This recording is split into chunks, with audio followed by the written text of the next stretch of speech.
It's been a busy week for Zelenskyy. He has met with the leaders of the coalition of the willing, held a video call meeting with the European allies, met with European Commission leaders and NATO Secretary General Rutte, and traveled to Italy to talk with Giorgia Meloni.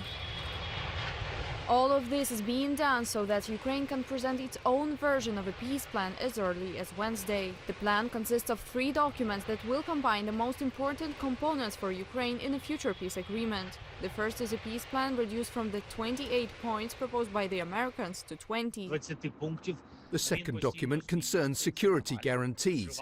I'm awaiting relevant proposals from our military and their discussions with the Americans, and all of this must be combined with the position of the coalition of the willing.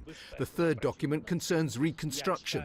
Some say that this is Ukraine's economic development. This is reconstruction. Zelenskyy also added that this week Ukraine will continue meetings with European and US officials. However, the process is slowed by Moscow's demand for the Donbas, a scenario Kyiv is unwilling to accept.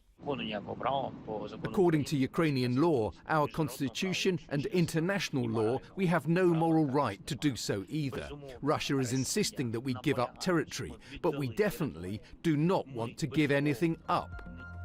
According to the latest estimates, Russia controls roughly 20% of Ukrainian territory, including Crimea. It holds 88% of the entire Donbas region and is pressuring Ukraine to cede the whole area in order to move forward with peace talks. The only peace which will be welcomed by all Ukrainians sounds like this: unconditional surrender of Russian Federation.